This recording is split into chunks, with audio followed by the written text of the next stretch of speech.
Hello बच्चों, exercise 13.4 का हम लोग इसका इंट्रोडक्शन समझ रहे हैं।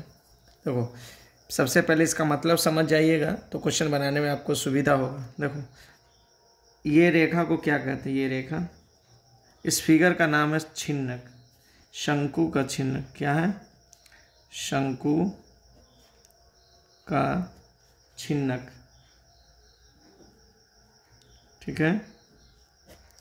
बिहार बोर्ड में इस एक्सरसाइज से 5 नंबर का एवरी ईयर हर साल एक ठो पूछा जाता है। इस चैप्टर से पूछेगा। कौन सा एक्सरसाइज से पूछेगा ये नहीं पता, चारों में से एक पूछेगा ही, हर साल पूछा जाता है। ठीक है।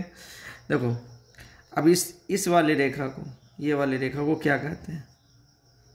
रेखा को पहचानेंगे किस किस पॉइंट को? इस पॉइंट को बोलते हैं परिमाप। क्या बोलते हैं? परिमाप या परिधि। ठीक है। परिधि को, ये वाले को कैपिटल सी से लिखेंगे, है ना। इसको लिखेंगे कैपिटल सी से, इंग्लिश में बोलते हैं सरकमफ्रेंस। कैपिटल सी से इसका फॉर्मूला होता है 2πr। ठीक है। देखो, यहाँ से लेकर यहाँ तक को बोलेंगे त्रिज्या। कौन सा त्रिज्या? तो कैपिटल आर वाला। ठीक है।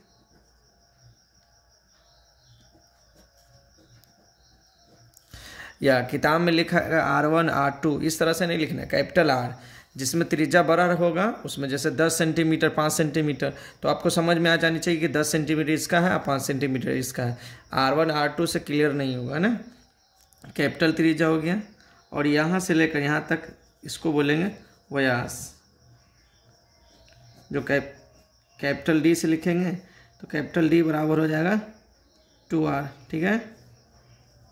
चलो, दूसरा, इस वाले भाग को क्या कहेंगे? ऊपर में इस वाले भाग को क्या कहेंगे? और इसको बोलेंगे क्या? इसको स्मॉल आर से लिखते हैं, यानी त्रिज्या। ठीक है, सही बात। स्मॉल आर से लिखेंगे और यहाँ तक होगा व्यास। ठीक है।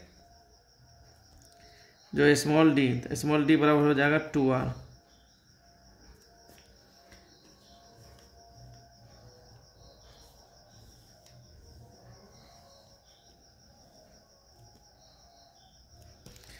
इस रेखा को बोलेंगे परिमाप या परिधि।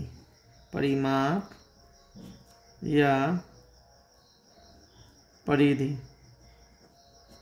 इसको स्मॉल सी से लिखेंगे, इसका बराबर हो जाएगा 2πr।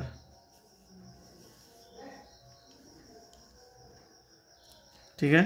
अब देखो, इस रेखा को क्या बोलेंगे? तिर्यक ऊंचाई। क्या बोलेंगे? तिर्यक, यानी तिरछा, यानी टेढ़ा लाइन, है ना। ठीक है ना। जब भी बोलेगा तिर्यक ऊंचाई तो ये समझना है टेढ़ा लाइन। ठीक है ना। तिर्यक ऊंचाई, जिसको एल से लिखते हैं। क्या चीज से लिखते हैं? एल से। इसमें 2 तिर्यक ऊंचाई होता है, इसको भी तिर्यक ऊंचाई कहेंगे।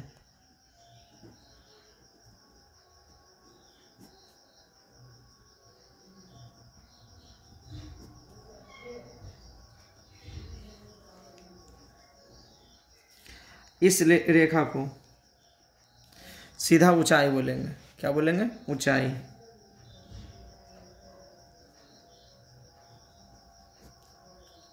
जिसको H से लिखेंगे। तो इतना पॉइंट रहेगा क्वेश्चन के अंदर में। अगर ये पॉइंट अगर आपको याद हो जाता है तो समझने में आसानी होगी। चलिए, दूसरा फिगर को समझो। सेम ही फिगर है, इसमें सिर्फ फॉर्मूला समझाएंगे। देखो, ऊपर से क्लोज रहा। कभी कभी क्वेश्चन में क्या करें, ऊपर से क्लोज है तो त्रिज्या से आपको समझ जाना है कि कौन सा त्रिज्या, 10 सेंटीमीटर वाला है कि 20 सेंटीमीटर वाला है। जो त्रिज्या बंद होगा उसका क्षेत्रफल, इसको बोलेंगे क्षेत्रफल। ठीक है ना। इसका फार्मूला हो जाएगा πr²। ठीक है। ये भी क्लोज हो जाता है तो इसका फार्मूला हो जाता है, ये भी वाला को क्लोज कर देंगे, ऊपर से नीचे से क्लोज कर देंगे तो इसका हो जाएगा कैपिटल πr²। ठीक है ना। ये याद रखना है। ठीक है। समझ आई बात। और सेम टॉपिक होगा इसमें भी वही चीज़, इसको भी हाइट बोलेंगे, इसको तिर्यक ऊंचाई बोलेंगे, यहाँ से यहाँ तक को त्रिज्या बोलेंगे, ठीक है। चलिए इसका फार्मूला लिखते हैं। इसमें 3 एक फार्मूला का यूज़ होगा, ज़्यादा नहीं, इसमें 3 फार्मूला का यूज़ होता है। पहला फार्मूला होगा आपका यूज़, नंबर 1, शंकु के छिन्नक का आयतन बराबर होता है 1/3 पाई h r का square plus r1 into r, ये हो जाएगा, ठीक है। दूसरा,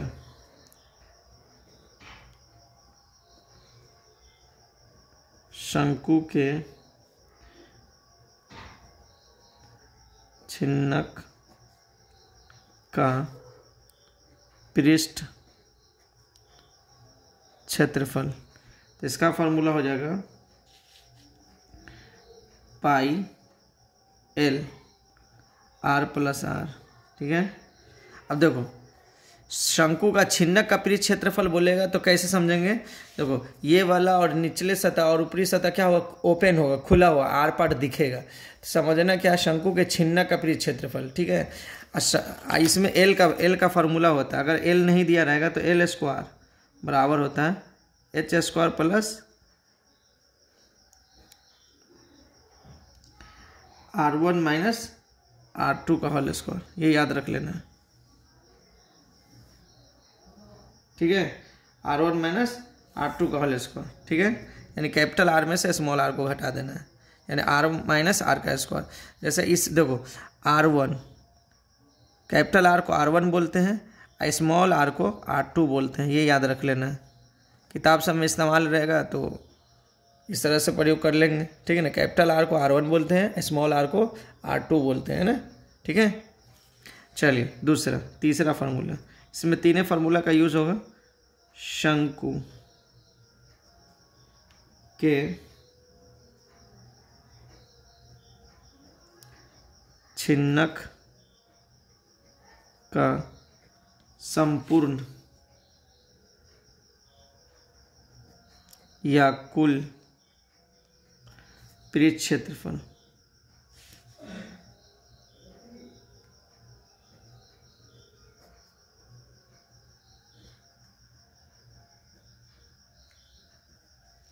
पृष्ठ क्षेत्रफल बराबर होता है, इसका हो जाएगा पाई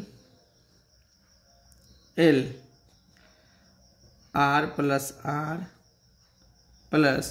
पाई r का स्क्वायर प्लस r का स्क्वायर। इसमें संपूर्ण का मतलब ये हो गया कि देखो दोनों तरफ से क्लोज है, दोनों तरफ से क्या है, क्लोज है ना। जब दोनों तरफ से क्लोज होगा ना तो उसमें लग जाएगा, इस ऊपर का पाई आर स्क्वायर, नीचे का पाई आर स्क्वायर ऐड हो जाता है, दोनों में देखो पाई, इसमें भी पाई क्या कॉमन है, तो इसलिए बचा आर का स्क्वायर प्लस आर का स्क्वायर, ठीक है। अब इसमें भी वही फार्मूला है, एल बराबर निकालने के लिए, एल स्क्वायर नहीं दिया रहेगा, तो एल स्क्वायर निकालने के लिए हो जाएगा एल स्क्वायर बराबर होता है H square plus R minus R का होल स्क्वायर, ये याद रखें। तिर्यक ऊंचाई, जब तिर्यक ऊंचाई नहीं देगा तो एल का वैल्यू इसी तरह से निकालें, ठीक है।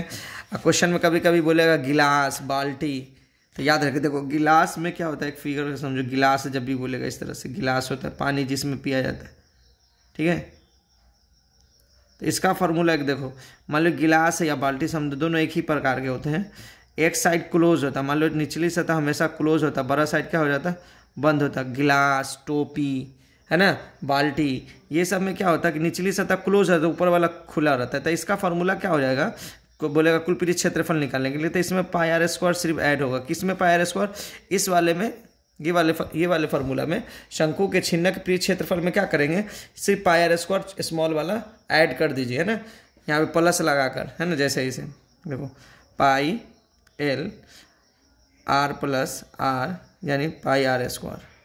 अगर बोल दिया जाए कि स्मॉल बंद है है ना, स्मॉल बंद है, कैपिटल खुला हुआ यानी बड़ा वाला खुला हुआ है, तो ये फार्मूला।